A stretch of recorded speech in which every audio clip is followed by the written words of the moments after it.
Hello everyone, examples of groups is going on, and today we are here with the groups of matrices. Means what? Today the non-empty set is going to be taken as the set of square matrices. Means let G is the set of M n cross n over S. Okay, what is the meaning of this over S? Means this represents a square matrix of order n by n, or a square matrix of order n. It is enough. Okay, there is no need to write n cross n, but if it is written then don't worry. Whose elements are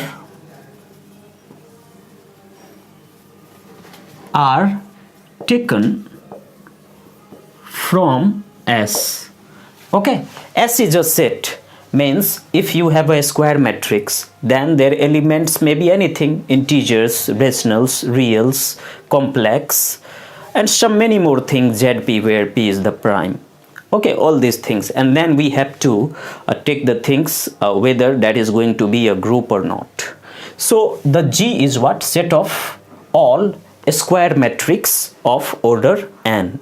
Order n means what? It is a square matrix which has n number of rows and n number of columns. And the binary operation. First, I am going to take this S as Z. Okay? Means we are interested in this example with the matrix, a square matrix of order n whose elements are integers, and the binary operation as addition. Very simply, later we will discuss the binary operation as multiplication, and when we will discuss the group of matrices over ZP, then certainly we will take the binary operation as addition modulo P, multiplication modulo P. But here in this case we are taking the binary operation as simple addition. Means we have to verify Mn over S. This is G, and S is what? We have taken Z. With respect to addition is a group. All right, for n is equals to 2. For simplicity, we have taken n is equals to 2. Okay, this means what? This implies we have to verify that M2Z with addition is a group. All right, it is very easy to see the things. Okay, so first of all, to verify this, you have to verify the closure law, which is so simple. So you can take any two arbitrary matrix from this set. Okay, so take A is equals to any matrix A, B, C, D, where certainly A, B, C, D are integers because Z is here, and B is equals to P, Q, R, S belongs to M2 Z. Okay, B any matrix, arbitrary matrix. Arbitrary means what? Any matrix. We can randomly choose matrix from this set. Arbitrary matrix. All right, so closure law, we have to check the closure law with respect to addition. So what will we do right now? We will find A plus B. Then what you are going to see A, B, C, D plus P, Q, R, S. And finally you can see what? A plus P, B plus Q, and C plus R, and D plus S. All these elements, you can see this A plus P is an integer because sum of two integer is again integer. B plus Q is an integer. C plus R is an integer. Sum of two integers are integer. So all the entries of this matrix A plus B is integer. Therefore, what can you say? You can say this belongs to M to Z. Why? Because this is also a 2 by 2 matrix whose entries are integers. And as we had taken all the matrices were what? These two matrices had chosen arbitrary. This means if you will take any two matrix from this set, then their addition is again going to belong from this set. And this implies the fact the closure law is well satisfied. So what can you say? Closure is satisfied. Closure holds. All right? Okay? All right. So now next is what? Associative. It is very easy to verify associative. I am just giving you the idea. You can verify the associative law. Okay. The second law is what? Associative law. Associative law.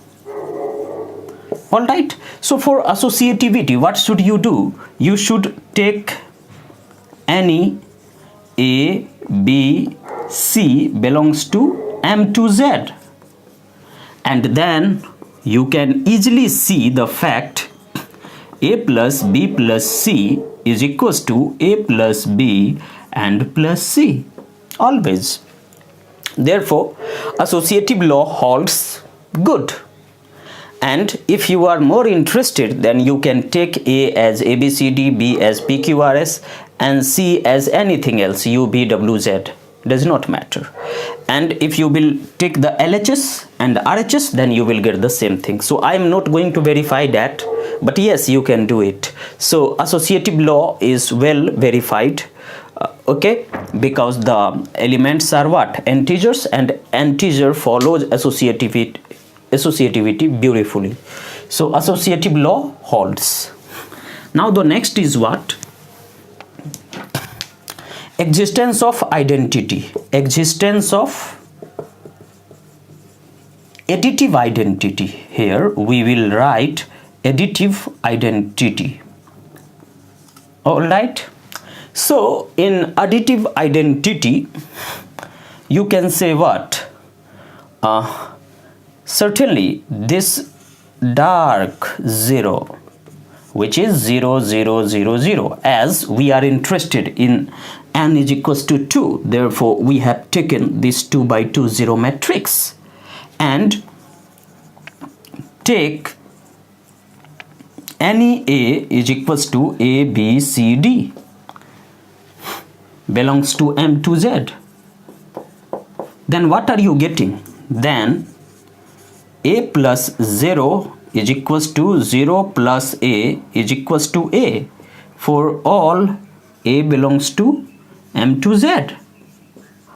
Okay, means if you will choose any two elements from M, any elements from M to Z, and if you will add with this, and this certainly belongs to M to Z. Why?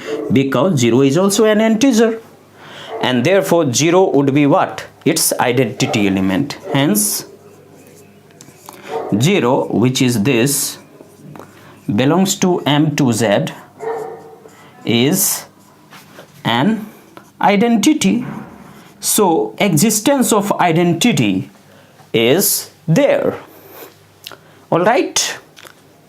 Okay, so we don't have any problems with the existence of additive identity, and now we are interested in existence of additive inverse. So existence of additive inverse.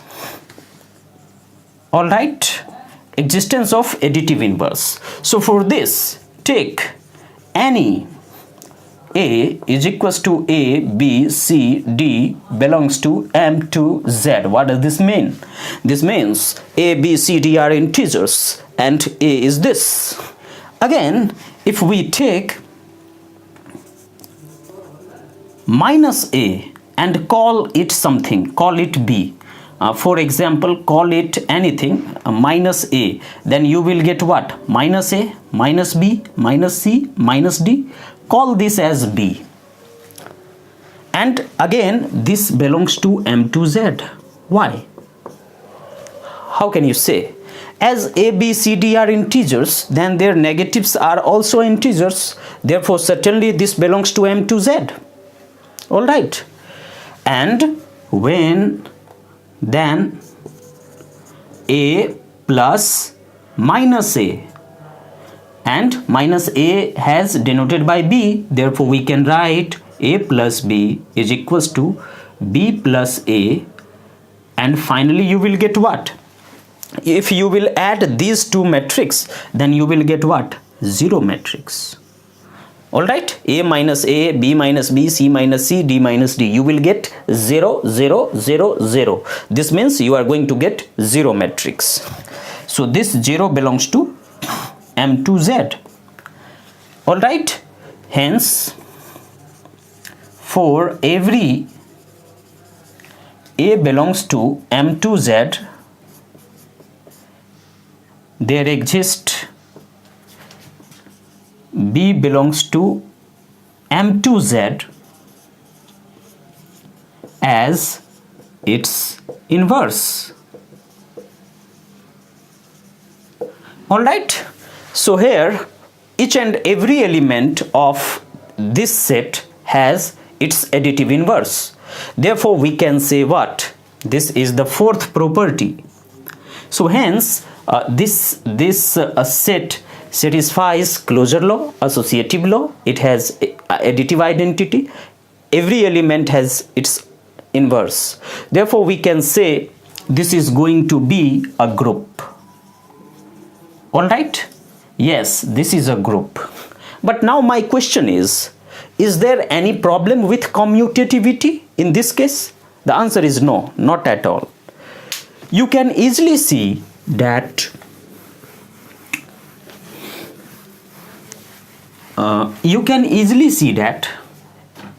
with respect to addition, okay, the fifth law is what?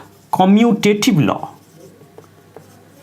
So in commutative law, you can easily see that if you will take two matrices, then certainly A plus B is equals to B plus A for all AB belongs to M to Z. Alright, means if you will take any two matrices of order 2, then you will see that A plus B is always equals to B plus A. Okay, for verification you can take any two matrices with integer entries, and then you will see this fact: A plus B is equals to B plus A for all AB belongs to M to Z.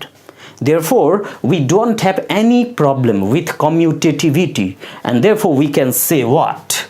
We can say hence M to Z with respect to addition is an abelian group. Alright, abelian group, or abelian group is also called as what? Commutative group.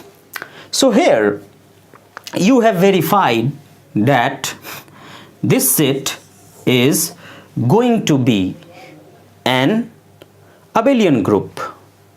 But now there are some questions for you. Replace this Z by Q and verify this fact. Okay, you can easily verify it. Replace this set as this set Z by R, set of real numbers, and then you can verify. Replace it by complex number and then verify it. I hope you will find the facts. All right, so here in this case we have discussed the groups of matrices, but the binary operation was very simple. The binary operation was addition. But in the next case, we are just going to change the binary operation. We are going to take the multiplication as the binary operation with the same mn s, because s may vary. We can take different non-empty sets. So we will discuss these things in the next video lecture. Till then, thanks a lot.